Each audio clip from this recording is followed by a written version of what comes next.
I think that one of the really valuable things here is, look, we're married, right? And we have this relationship, and we are a team. We work together for common shared goals. Yet, we find ourselves sometimes at odds with each other over incidents that happen, problems that come up, whatever they may be. And if you live alone, that's fine. There's nothing wrong with living alone, and that's great. Of course, a lot of people who live alone want to be with somebody because they feel this lack and so forth. And I see a lot of people who realize that, and so they resist that desire to go find a partner because they say, I really want to get myself together, and I shouldn't have to need that so much, to feel that neediness and so forth. Because they see all the time people that have that neediness, and they go from one partner to another, and then they have this bad experience after the breakup, and they go, I don't need that again, I'd be better off to stand by myself, and all the drama that goes through the whole thing. Well, I don't want to address all that, but what I do want to address is that if you do live with somebody, if you do have a relationship, what an opportunity that is for consciousness. Because if you live by yourself, of course, there's certain kinds of things that will get on your nerves and set you off and cause you to have contractions in the present moment, whatever you want to call it, these things that reject, this isn't right and that isn't right. But if you live alone, you know that you put something somewhere, it's going to stay put. And if there's a mess in the kitchen, it's probably because you made it. You don't have somebody else to blame, and so now if you have one person, two people living with you, you have lots of people to blame, you have lots of people putting things where you don't want them to be and doing things that you don't want them to do, and you've got and lots of opportunities to have these contractions and for your amygdala to bring up these gut-wrenching memories that cause you to fly off the handle and all these other things we've been talking about. Well, that's sort of the problem. But every problem can be reframed into an opportunity. So as we reframe this into an opportunity, what is the opportunity? Well, it's an opportunity for awareness, for consciousness, and to have somebody there who can help you. Oh, the reason in 12-step groups we have sponsors is because right at that moment when you're ready to take the drink, you call your sponsor and you have somebody who can talk you out of it, bring a new perspective, help you through that moment, if you will actually call your sponsor, rather than just fall into the urge and take the drink anyway and then afterwards call your sponsor and say, well, I'm going to get a white chip again at the meeting because I binged last night. Why didn't you call me? Well, I didn't want to. I wanted to drink. Okay, well, here we are living together. Right. Living in the same house, close proximity. I don't have to call you, you're right here. And in fact, it may be that instead of you being the friend that I call to help me out, you're the enemy in my distorted mind right now, and I'm counterattacking because I think you just attacked me. Well, what an opportunity all this is to bring awareness to it and to come to the realization right in the moment, this is not my enemy who just attacked me, this is my friend who I love, who I care about, and how can we take this whole situation and look at it differently? How can we bring some awareness? And as the awareness comes into the situation, you start to see everything differently. And if at the time when I'm really weak and I can't bring awareness, maybe you can help me to come to some awareness, and vice versa. We can help each other. One pulls the other one up when they fall. And as we start to establish a relationship that's based on that, then it really becomes truly a wonderful thing and an enlightening thing in your life that maybe you didn't recognize the value of before. Well, actually what you're doing there, which is so interesting, is you're viewing conflict as an opportunity rather than, oh me, oh why me, why now, why this. Oh, go away. The tendency we have often in life is just not to accept whatever's happening.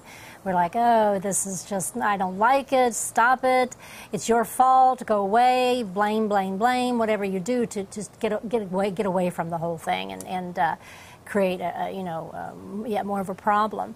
So in conflict in a relationship, I mean, there are just endless opportunities to bring awareness to the foreground and value it more than getting one's way or being right. My gosh, how many times have we been right? And where in the world has that ever gotten us? It just gets us into more sleep. All right, you're big puffed up, you're right, big deal. So you're right again. It just is just, it's the epitome of sleep to be right all the time. So to bring some awareness, this big, what we often call the pearl of, valuing the pearl of awareness, of the opportunity. Now is the opportunity to be aware. It's fantastic. I mean, it's almost something new on our horizon in today's world. And many of our teachers and gurus over the past, hundreds of years, whatever, since Buddha, have been trying to tell us all along is wake up, be sane. View your adversities as an opportunity to wake up to another type of being on this planet right now. My God, it's almost, I often think of the tadpole becoming a frog. You know how it's swimming around the water, and even the butterfly, the caterpillar becoming a butterfly is the same kind of thing. It's swimming around the water, and then all of a sudden these little nubs, appear, and then eventually these legs appear, and then before long it's a land creature. And the same way with a caterpillar, it was crawling around with, whatever, and then the cocoon comes, and then there's this period of I don't know, hibernation is the right almost word. Almost like death. Yeah, it is. And then this beautiful butterfly comes right. out. And that's really what we're about. We are actually a caterpillar becoming a butterfly. And we don't have to do anything about it except bring awareness. We're already really a butterfly. It's just that we have accepted the caterpillar sort of mentality and lived with that from the reactory habits, the patterns we've been conditioned into believing. But in actuality, we have the potential already embedded within us to realize that we're a butterfly. And it's a wonderful thing to realize we have that gift riding with us all the time, unrecognized. And that's why we have these videos, that's why we're doing this, and that's what we're struggling with ourselves. We don't say that we're enlightened. We don't say that we're always aware 100%. We're not. And anyone who says that, I think sometimes really have to question. We put these people on pedestals, these teachers and gurus on pedestals, and, they have their times too. It's just that... Well, then if we get a glimpse of them having their time, we knock them off again. Yeah. We're quick to put people on a pedestal and quick to knock them off if they don't right. if they don't meet our expectations. It's very true. It's very true. And ultimately, we're human, and that's the great thing about relationships is that we need help, and it's great to have that help and to take a relationship that has so much potential and to destroy it over little petty things that happen daily is a shame. It is. But people do it all the time. They do. And it requires a reframing, and it requires bringing awareness.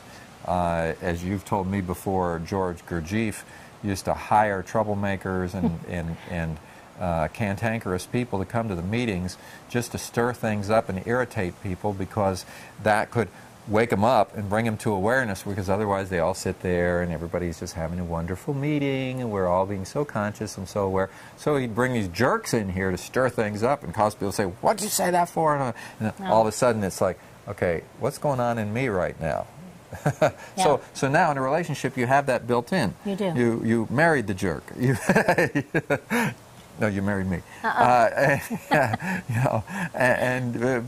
you reframe that, you could say, "Oh, this is a problem. Why can't she be this way, or why can't he be this way?" All of a sudden, you start to see this is an opportunity, and through the opportunity, what happens? We bring awareness into these situations, and lo and behold, what happens? Eventually, as we do that more and more and more, is that all the behavior starts to change. The very behavior that you didn't like actually does start to change. But if you try to control it and change it, you'd never be able to do it. You just make it worse. But by somehow reframing the situation and saying, this is what I need, and Opportunity. just to, yes, and just to continually wake up and to continually bring awareness and so forth. We start to grow together. We start to learn from each other. We start to grow in so many different ways. Right.